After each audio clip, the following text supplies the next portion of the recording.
Hi, I'm Dr. Gemma, and welcome back to Cognitive, the Knitting Psychology podcast. Cheerfully and somewhat irregularly in business since 2008. Segments today may include what's on my hooks, needles, and spindles, a strategy, something I really like, put a lid on it, oh shoot, and blather. So sit back, put your feet up, pick up your knitting, crocheting, spinning, weaving, or dyeing, or any other yarny thing you're doing, and get ready to enjoy. Hello, it's Dr. Gemma, and welcome to episode 69 of Cognitive. Those of you who are sharp will realize that the last episode was labeled 68, episode 69, etc. So yes, I'm not even going to go and try and fix that in Libsyn. This is the actual episode 69. Please remember that I welcome your comments. You can comment on our page at cognitivepodcast.blogspot.com, all one word, or you can go to our group on Ravelry. Apart from that, warm thanks this week. Well, I'm going to leave a lot of that for the blather, but again, always everybody who's been rooting for Minerva, all the people who sent kind messages about my husband getting eye surgery. It's been really sweet, and thank you. COVID, well, we're all ripping our masks off. How do I feel about that? Not too good. I feel as if every time we get close to the finish line with COVID, we have a surge. Everybody gets over the surge. Everybody does stupid things. Everybody gets COVID and a new surge, etc. I don't know. I'm waiting to see. In my family, we've decided we're still masking up. Now, the irony of that is my mask really doesn't protect me. It protects you from me. And we're still masking up, but we're using N95s. You can see all of the information that I have on the pages that I've said for our show notes, including the place you can get a copy of your vaccine record from the government from California and the free COVID tests. So go get them, kids. What else have I got? Well, what's on my hooks and needles, you're probably wondering. And there it is. My Vestuary 2022 vest is finished. The really sparkling thing about this was I finished it and I only had one end left to weave in, because I do tend to weave in as I go, because like any normal human, I hate weaving in ends. And so I just wove in that end and put it on, and perfect fit, absolutely perfect. So I've really got the formula for this vest. I did make one change, which I really like. This time I remembered that the neckband should be on size 7 needles, which is what the rest of it's on. The arm band ribbing is on size 5 needles, and that works really well for me. But normally I do all my ribbing in 1x1. This time on the neckband only, I did it in 2x2. What happened? Well, when I do it 1x1, it tends to tighten up the neckband so that the V is very small. Now it works. Your head fits through it just fine. My head fits through it. Twin Faces' head fit through it. But I wanted a little more emphasis on the V. I wanted it to drop a little lower on the chest. And instead of changing the pattern at all, like starting the V lower on the front, instead I simply changed the ribbing to see what would happen. What happens is the 2x2 rib, of course, is not as tight as a 1x1 would be. And so it just lengthened it a little bit. It let the neckline fall down a little bit and loosen up. So I'm very, very happy with that. There are other ways I could have achieved it. I could have tried different needles, etc. But this one really worked nicely for me. Still in progress, the Don't Know Yet, a year in crocheted blocks. We are a few blocks ahead of one a day, which is good because today I didn't get to do one, although it's not impossible before bedtime that I will, and I'll talk about today a little later. But I'm just loving it. I just wound yet another color, the deep red, and put it in one of my yarn sleeves so that Her Majesty the Minerva does not eat it. So that's going quite happily. I've got a ton of them. I'm actually filling one bag already and starting on another canvas bag to put all these blocks in. And doing one a day, that's gonna be 365 blocks. And that's pretty good. That could make a pretty honking large blanket from what I can see. I'm about 60 blocks in and I've already got half a twin bed going. So I'm really pleased with this. I'm not doing anything too formal, so I don't know how many blocks I have to get the desired effect. At the end of the day, there's a lot of places this blanket may go. So we'll see how it works out. But right now, the don't know yet, I am cheerfully using up all that leftover sport weight yarn in acrylic that I really don't want to do anything else with. I prefer to make blankets out of it because it doesn't block well. It's acrylic, so I don't want to make clothing or anything out of it. So it seems like a good thing to just make scrap blankets, to just make blocks and crochet the blocks together. And I have a variety of places I may be contributing it. We'll find out. The Noro Heart scarf is on hold right now because I don't have enough bandwidth. This weekend may see a change there. We'll have to see. The watermelon rind socks, going along very well. I'm pretty close to putting in the waste yarn for the first heel. I took it with me today when we went roaming as a family and thought I might get a chance to do it, but that's a whole other story. I was too tired. But I realized I did have to take a different color of sock yarn with me in case I hit the afterthought heel space.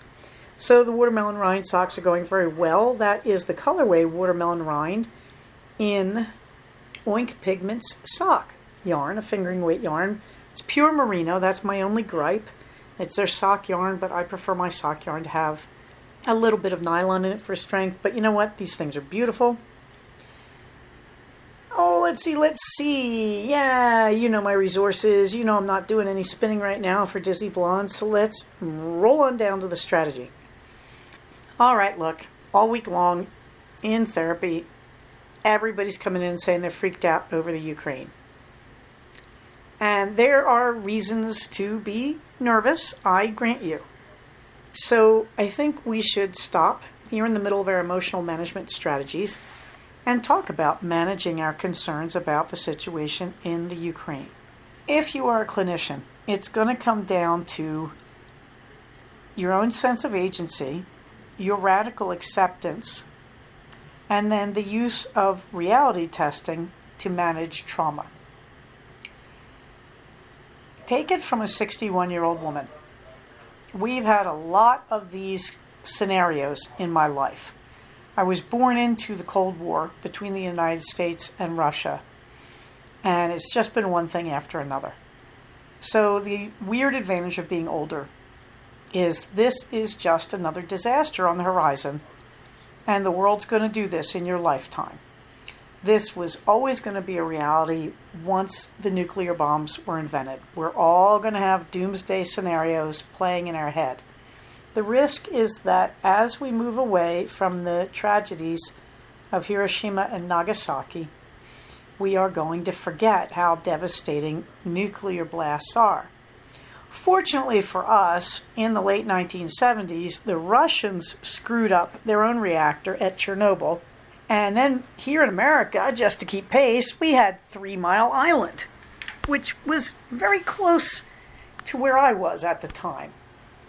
And it was accompanied by things like my friend's parent who worked there saying, for heaven's sake, move out. You're going to need to go to Georgia to get away from the fallout if 3 Mile Island blows, etc.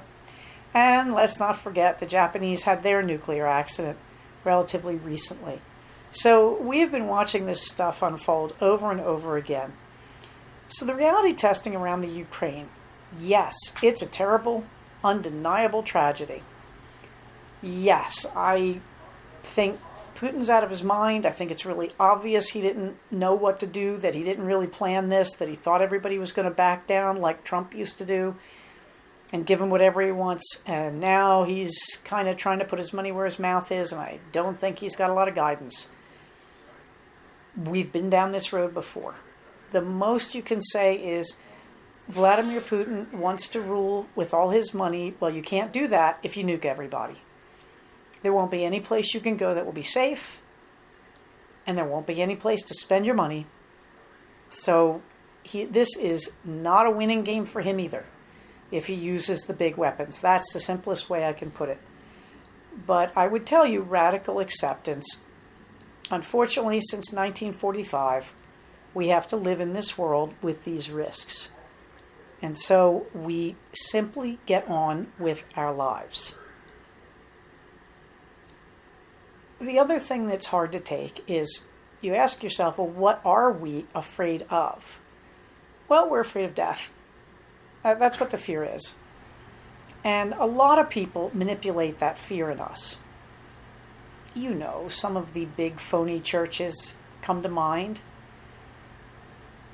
So my father, who was a Pearl Harbor survivor, one day noticed that I was down because several religious groups were predicting that July 4th, 1976, the American bicentennial, would be the end of the world. Now, after you stop laughing at the idea that God is going to put America that much at the center of their creation, remember that I was 16 years old.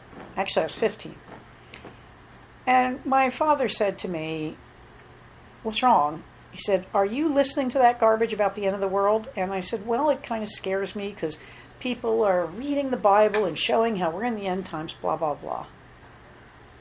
And he looked at me thoughtfully and he said, "Jenny, you want to know about the end times?" He said, on December 7th, 1941, I was working in the boiler room. I decided to go upstairs and go onto the pier and leave my ship, the USS Pennsylvania, to go to Mass because it was a Sunday morning. And he said, and I opened a hatch to the deck and it was like looking at hell. And I will not, he never talked about it. He said one image, and it was the only image. And I'm not going to say it. It's very traumatizing. And he said, "Jenny, the end times come for everyone.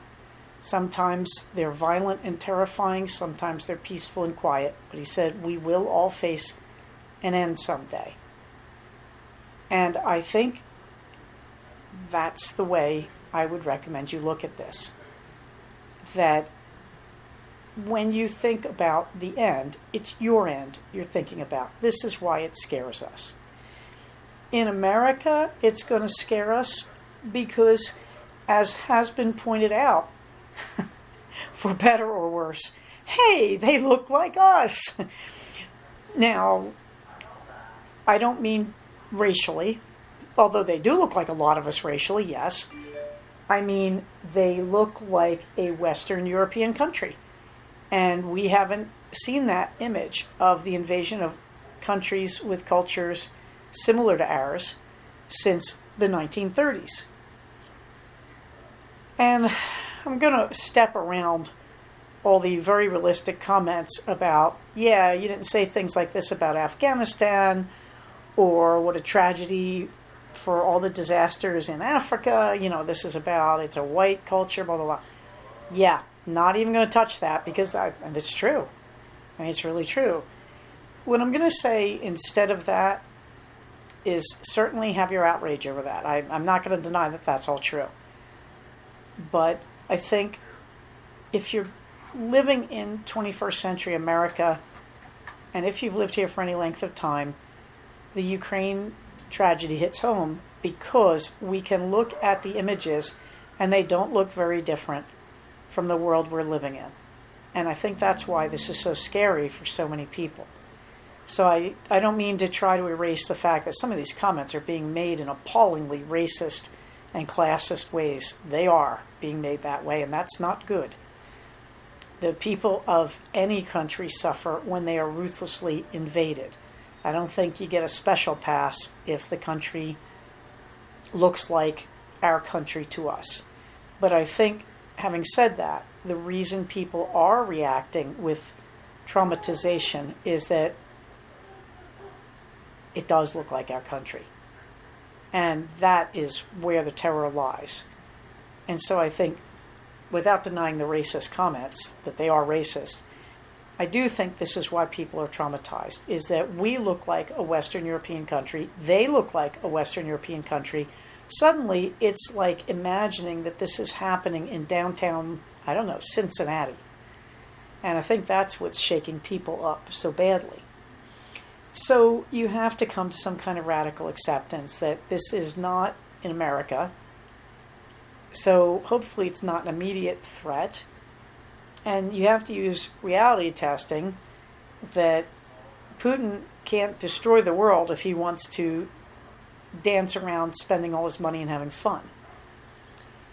And when we talk about I'm traumatized by those images, okay, go find a mental health therapist. It certainly is going to traumatize sensitive people. And from that perspective, all I can say is my admiration for the Ukrainian people has gone through the roof, because they're pushing back against that and taking horrific risks and showing just outstanding courage. Now the question becomes, why is that? How are they doing that? And how do we live up to that as best we can? And this goes back to what I've been talking about, which is agency. That the issue of agency figures in positive psychology and also in ACT therapy. The idea that in positive psychology, it's I believe that I make change in the world. And people who are mentally healthy do believe that they constantly work towards agency. For example, I'm sitting here doing a podcast about the Ukrainian situation. That's me showing agency. That I don't know what to do about Ukraine, but I know what I know, which is psychology. So I'm telling you how you can help your anxiety. I'm going to get to that, about the Ukraine. So that's agency on my part. That agency means that you always lean into a problem. You always say, what am I personally going to do about that? In ACT therapy, that would be based on your values. I believe people are suffering and I wish to help them. And then there's committed action. Here's how I will help them. So if you want to feel better about the Ukraine, agency is pretty much going to be your answer. All right, so you want to have agency. What do you do? Well, first of all, there are a lot of ways to donate. And I have two links. One is President Obama developed a list and published it on his website, on his blog, to help Ukraine. And it's various organizations in the Ukraine and who are working for the Ukraine. And if you go to that link in my show notes, when you click on it, you're going to get his blog page, and there's all these different organizations you can go to. And then there's Lovecraft. Yes, Lovecraft, a big box seller of yarns. They sell everything from the Independent Dyers to Lion Brand. Lovecraft actually published a very moving page about their staff who work out of the Ukraine. And on that page, they have ways you can help. Now, some of the ways I question, like they say, crochet or knit a blue and gold heart. Yeah, okay, I'm not sure what that does, but I do think instead we could be crocheting and knitting warm clothing, hats, gloves, scarves, cowl, collars, infinity scarves, sweaters, socks. We could be doing that and sending them to refugee centers. But Lovecraft has a few of those links, and they are pledging that they're actively developing more ways for crafters to use their crafting to help. So we've got the two links in the show notes. One is called Help Ukraine from President Obama. That's from his blog. The other is More Ways to Help from Lovecraft, which takes you to their page that has a list that they've developed so far. In that spirit, I want to say many of us, including me, have professional colleagues with whom we work directly who are in the Ukraine. I don't even know what to say. One day they're worrying about some of their contract work with the organization I work in, and the next day they're in a subway shelter trying to stay alive. I don't know what to say about that. That's where the trauma hits, I think, for me at least. But right now, do something. There are so many places out there trying to raise money for the Ukraine. Do something. Give money, crochet, knit clothing, donate in any way you can. Donate time and effort. Pack boxes for charity organizations sending clothes to the Ukraine. If you're traumatized by this, do something. And here's another one. If you feel this is not your cause, it is not mine to judge. The problem with this is there are wars all over the globe. Ukraine is not unique. Our government is more involved in it than we've been in these other situations.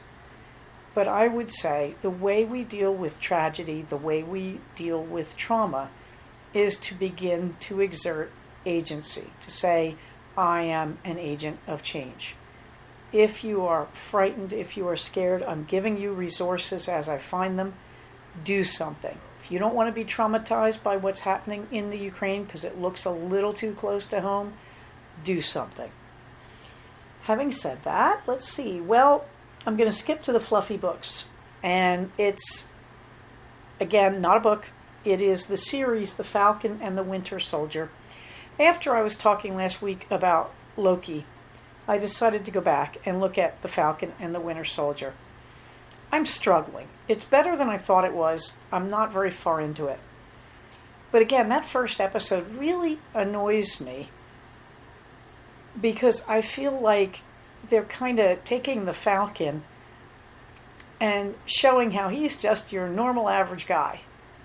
And the Winter Soldier has this weird exotic background story.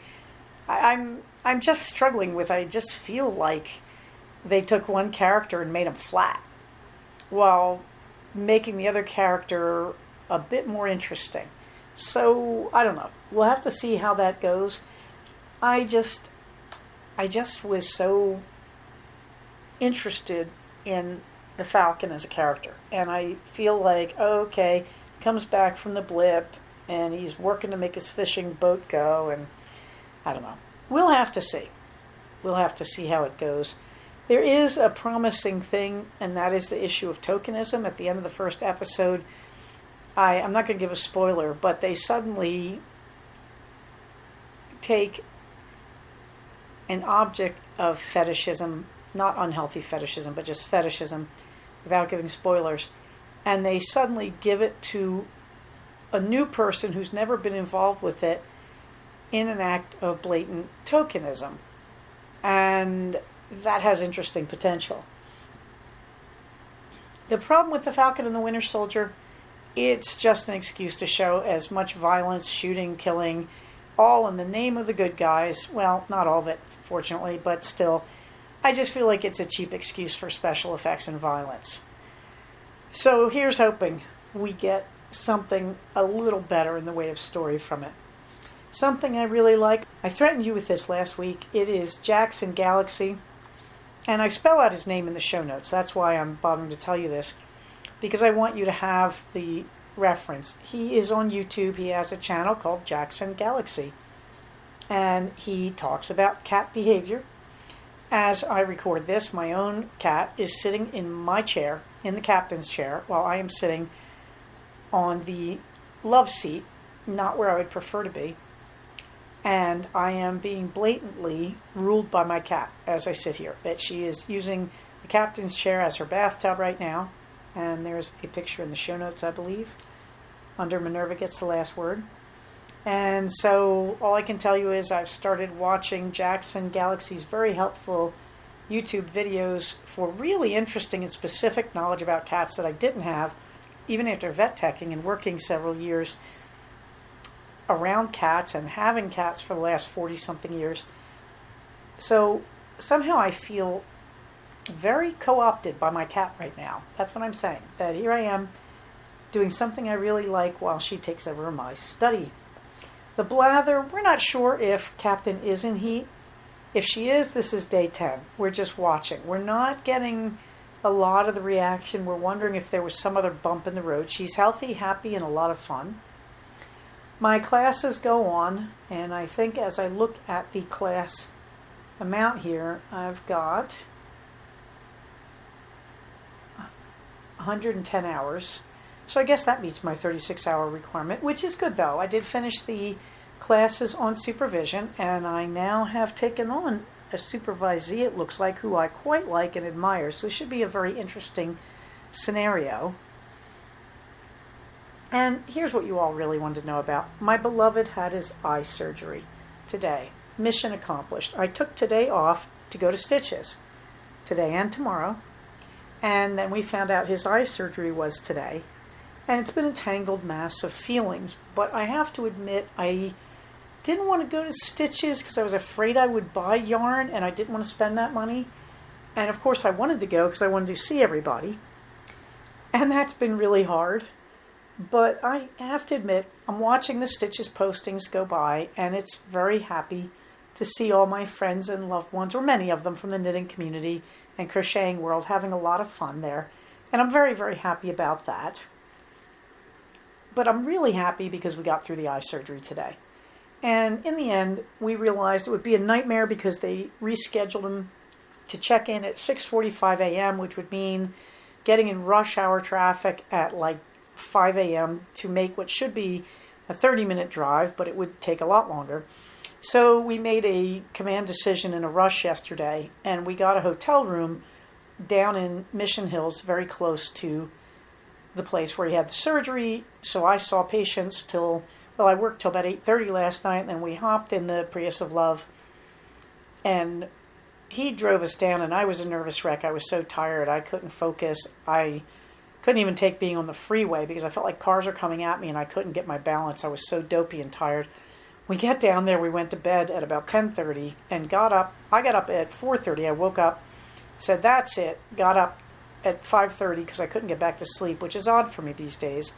And, showered and started packing, and that worked out really well. We all had time to shower, and then we boogied up the road for like 10 minutes and dropped the poor guy at about 6:50 in front of the hospital door because I had to get the beloved son to his school in a different valley. So I left the San Fernando Valley with my son. We grabbed a quick snack at Jack in the Box, which is right next to his school, and dropped him at school. And then I had to run back to yet a third valley, well, actually north of a third valley where we live on the mountainside, and let all the animals outside and feed everybody. And yes, nobody messed. I'm so grateful. And I had a few minutes as they ate their food to skip out the litter box, put towels in the washer, and just organize things pretty good and convince them all that we hadn't abandoned them. Then I went in the car 3 valleys south, taking back roads because the traffic was horrendous. And what did I do next? I picked up the beloved husband, who was very dopey. They did not do a good job with his anesthesia today. They did such a great job the first time. He was just dopey and out of it, but was trying real hard. So we went and got a kind of late breakfast. And then we went and picked up the beloved son in yet another valley. And then we realized we had to go back to the San Fernando Valley to get his post-op done. And he got his post-op done, and that was all good. And we suddenly realized that we all needed Rebel ice cream, which is keto ice cream. And we decided that we would go closer to home. So we got up close to home. We went to Habit, which is a burger grill, and they have great salads. So I got my keto salad, and my son got a burger, and my husband got a salad. And then we went over to Target, which is in the same parking lot up in Santa Clarita, and we got Rebel ice cream. And declared it a day. And we called it a day at 4 p.m. That I figured we would be home by 4:30. And really we could have been home at 3:30, but we stopped to do that. So we're all just full of Rebel ice cream and really tired. You can see my beloved husband with his bandage on his right eye, sleeping in the front seat of the car because he was so exhausted. But they really did a messy job with the anesthesia. He said it hurt when they did the surgery, but he just opted to keep going. He's quite tough. And then he was dopey and unsteady most of the day. So I'm not real happy about that. but the surgeon did a good job. And the really freaky thing, when he came out of his post-op appointment, he had two normal eyes looking at me, no glasses, and he could see me perfectly clearly. And my heart flew into my mouth because I'm in love with him, and he is just as handsome today as he was when I met him, and I believe he was 27 years old. I don't know how he does that. So, mission accomplished. We've all had a horrendously long day. It is simply wonderful to be sitting in my study with Minerva and Eleanor and talking to you and realizing I'm done driving. And this time I didn't have to go even one more valley further north to pick up a could-be dying cat from the vet hospital. Minerva is in great health, lying here in front of me. It has been an incredibly high-pressure week. We had a situation at work that resolved because I have a great boss, and I'm so pleased about that. And I think it's time here to do two things. One is to do the put a lid on it, which is keto milkshake. I suddenly realized I was looking at a pint of keto ice cream, and this was mint chip, which I really like. And also we got our monthly delivery from Amazon, which includes keto coffee. It's called Bulletproof. No, is that what it's called? Rapid Shot? I'll have to look it up. But anyway, it's basically bulletproof coffee in an instant mix. And so I suddenly found myself making a big cup of the coffee and then taking half the pint and mixing it with the coffee and using an immersion blender. It was a little too thin, but we're on to something. It was the most interesting coffee I've ever had. I didn't sweeten the coffee at all, but it was keto coffee, so it has, oh my goodness, I can't remember what they're called, but it's MCT oil, and it's got butter dehydrated in it, and of course the freeze-dried instant coffee, and then it's got mint chip ice cream, and it was good. By the way, the mint chip Rebel ice cream, good stuff. That's probably going to be on my list for something I really like next week. So that's a little bit of put a lid on it and something I really like. And in the warm thanks department, I want to thank all the people who put on Stitches without me, because it has been a beautiful experience watching it even from a distance and realizing how much I've missed it. So thank you, Benjamin, Levacy, and all the gang at XRX, because you have given me a happy day watching all your posts as I chased up and down between the Antelope Valley and the San Fernando Valley and points in between, working on this project. That it was heartening and cheering to see all these wonderful posts. That leads me to give great gratitude to Lexicom, who was lovely, and Danny, who was okay about the hotel room, and the Knitmore girls, Jasmine and Gigi, who came through with an offer saying, if you can get up here, we'll pick you up at the airport and you can stay with us. And I just can't. I would like to, but I need to rest. I'm really exhausted. Part of the plan for this week was to take an entire week off, because I do take a week off every 6 months now to just rest. And I haven't gotten to do that. And I'm thinking about how that's going to happen in April sometime. But it may have to be very unpaid, which has me a little bit nervous, but I'll work on that. I also want to thank Betty H-S, you know who you are, because I have deeply enjoyed your posts in social media about all the Stitches stuff you've been doing, the Stitches at Home, the Stitches West stuff. Betty, I'm living for those posts. Honest to God, Betty has tried just about every craft humanly imaginable through Stitches at Home and now Stitches West. And it is the coolest thing. I think, I used to think of myself as multi-craftual. I am nothing next to Betty. Her craft skills have simply accelerated in ways that are beyond my pitiful craftual imaginings. So I really want to thank the people who this year are making Stitches special for me. And that would be Lex and Danny and Jasmine and Gigi and Betty, with an honorable mention to Lisa Souza. Minerva gets the last word. The last word would be, get me that toy and peel me a grape.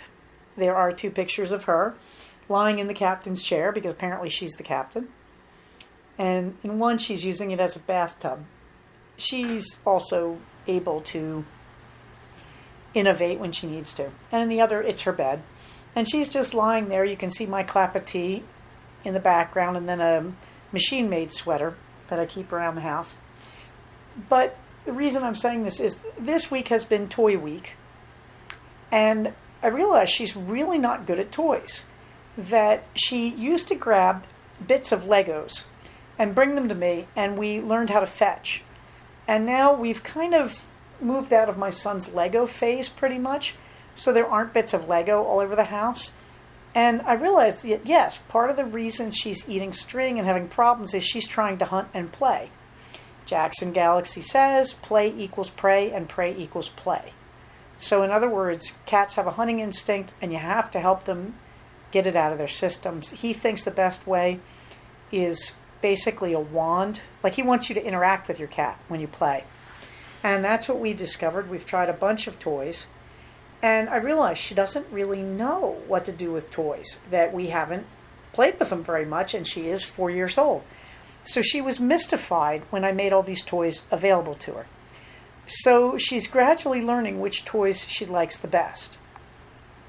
Yeah, it's the cat wand. It's not a very long wand. It's got a string at the end, and then there's a bunch of feathers at the end of the string. And she wants to grab the feathers and hold them and sort of tuck her body around them so nobody can take them from her. And in the beginning, she didn't know what I was doing, and it was really hard to get her to chase the feathers.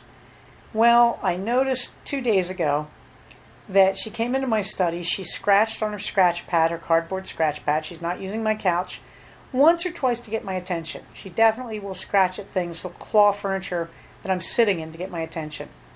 But she came in, she scratched on her scratch pad, and then she laid down on top of the cat wand, which was lying on my love seat that I'm sitting on currently. She laid on it and put the feathers in her mouth, and then looked at me balefully. And now she's taken to sort of putting the feathers in her mouth and shaking her head, and she's telling me it's time to play with the cat wand. So now it's all changed. Now Minerva comes in and tells me, you should play with me. And she uses the cat wand to communicate it. So thank you, Mr. Galaxy. We're having a great time. Minerva's clawing and damaging things seems to have moved into mostly clawing the cardboard cat scratcher boxes, which, like I said, they were $3. I can't remember if I got them at Target or Walmart. I think it might have been Walmart, actually. They work great, and you just watch where's your cat scratching, and you put it where she's scratching.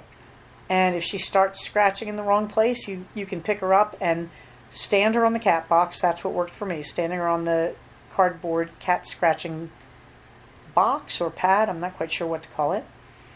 But she got the idea by herself. Once she saw these things, they're also catnip scented. And so when she scratches, she's getting a catnip smell, and it's not enough to make her high, but it's enough to get her attention. And so she's drawn to them. So these things are brilliant, and frankly, I'm probably going to Walmart to get about 4 more of them. Now, Minerva gets the last word, but last week I actually gave it to some Ukrainians. There's a little blurb at the very end with a voice saying something, I assume in Russian, because they were talking to the Russians. And basically, it was Russian ship, go F yourself. And that's become sort of a catchphrase in the Ukraine now. Russian invaders, go F yourselves. And so I managed to get a clip of that last week. I couldn't resist it. And I put it at the end of the previous episode.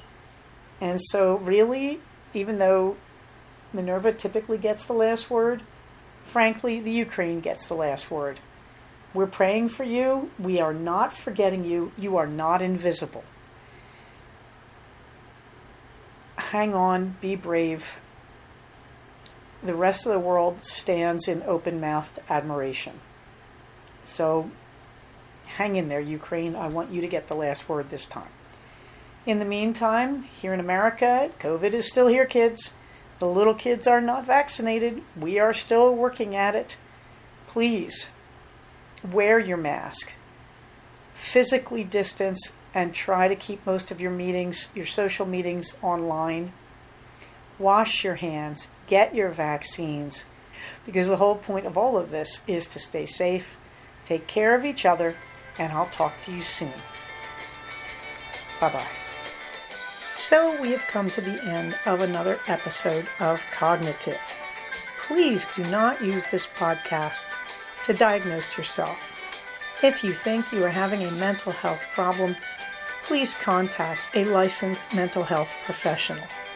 Show notes for these episodes can be found at cognitivepodcast, all one word, .blogspot.com.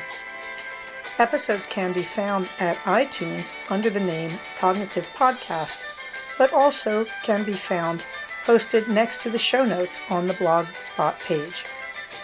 Thank you so much for listening. Everybody, stay safe, take care of each other, and I'll talk to you soon. Bye-bye.